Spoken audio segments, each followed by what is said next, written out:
Hello दोस्तों, मैं मोहम्मद साजिद। स्वागत है आपका MS मलिक चैनल पर। आज हम बात करेंगे वायुमंडल की संरचना के बारे में। तो वायुमंडल की जो संरचना है और उनकी समस्त परतों के बारे में शॉर्ट में। तो आइए बात करें वायुमंडल की संरचना।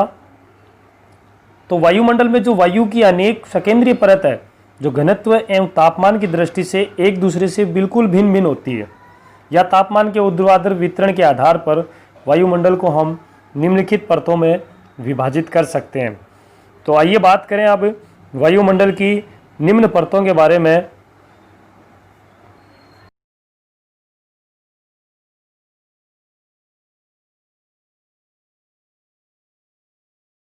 तो अब हम क्रम से बात करें वायुमंडल की जो परतें हैं उनके बारे में। तो सबसे पहली जो परत है क्षोभमंडल, जिसे ट्रोपोस्फेयर भी कहते हैं, यह वायुमंडल की सबसे निचली परत मानी जाती है। इसका जो कुल भार है वो 75.7 है। क्षोभमंडल की जो औसतन ऊंचाई की बात करें तो 13 किलोमीटर है, लेकिन 0 डिग्री अक्षांश पर इसकी ऊंचाई अधिकतम 18 किलोमीटर है। और 90 डिग्री ध्रुवों पर अगर बात करें तो उनकी जो ऊंचाई है वो 8 किलोमीटर पाई जाती है। सभी जो मौसमी घटना होती है वो क्षोभमंडल में ही होती है। ऊंचाई में वृद्धि के साथ तापमान जो है वो घटता है। जैसे सामान्य हास्य दर की बात करें तो 1 किलोमीटर पर -6 डिग्री सेल्सियस 6.5 डिग्री सेल्सियस या फिर 165 मीटर पर -1 डिग्री सेल्सियस कम होता है। धूलकण, जलवाष्प सर्वाधिक मात्रा में होते हैं, बादल भी यही बनते हैं।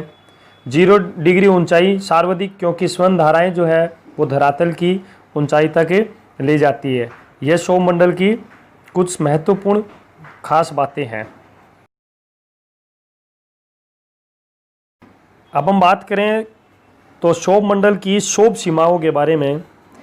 तो यह जो क्षोभमंडल है उसका ऊपरी जो हिस्सा है जिसे क्षोभ सीमा कहा जाता है।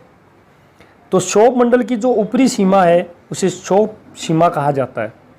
इसकी मोटाई जो है वो 1.5 से लगभग 2 किलोमीटर तक मानी जाती है। यहाँ जो है वो तापमान गिरना बंद हो जाता है।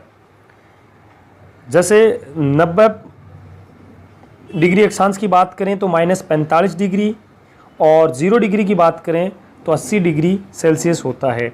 वायुमंडलीय जो स्थिरता है वो यहाँ पाई जाती है, और इसे मौसमी जो परिवर्तन है उसकी छत भी कहा जाता है।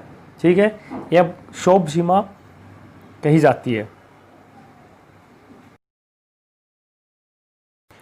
तो क्षोभमंडल के बाद हम बात करें तो अगली परत की, तो समताप मंडल, जिसे स्ट्रोपोस्फेयर भी कहा जाता है।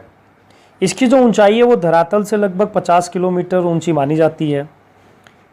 भूमध्य रेखा पर तो कम और ध्रुवों पर इसकी जो मोटाई है वो अधिक होती है। ओजोन परत इसी का ही भाग है।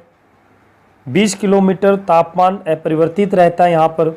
स्वर्ण जो धारा है वो नहीं चलती है, अतः मौसमी घटना भी यहाँ नहीं होती है। वायुयान जो है वो समताप मंडल से ही गुजरते हैं। यहाँ जो तापमान है वो बढ़ता है ओजोन की तरफ, और समताप जो सीमा का जो तापमान है वो लगभग 0 डिग्री सेल्सियस हो जाता है। यह समताप मंडल की कुछ महत्वपूर्ण बातें हैं। अगली जो अपनी वायुमंडल की जो परत है वो है मध्यमंडल, जिसे मेसोस्फीयर भी कहते हैं। इसकी जो धरातल से ऊंचाई है वो लगभग 80 किलोमीटर मानी जाती है। इस मंडल में ऊंचाई के साथ तापमान में कमी आती है, और 80 किलोमीटर की ऊंचाई पर तापमान जो है वो 100 डिग्री सेल्सियस हो जाता है। इस मंडल में वायुदाब जो है वो अधिक न्यून होता है। मध्यमंडल के बाद हम आगे बात करें तो आयनमंडल, आयनोस्फीयर। इस मंडल में जो रेडियो तरंगे हैं वो अपरिवर्तित होकर पृथ्वी पर लौटती है। आयनमंडल की ऊंचाई की बात करें तो अधिकतम 400 किलोमीटर मानी जाती है। इस परत का जो आभास है वो सर्वप्रथम रेडियो तरंगों द्वारा हुआ था। उपस्थित गैस के कारण कण विद्युत अवशोषित होते हैं। यह विद्युत अवशोषित कणों को आयन होते हैं। ऊपरी सीमा का जो तापमान है वो लगभग 1100 डिग्री सेल्सियस माना जाता है। यह आयन मंडल की कुछ मुख्य बातें थी।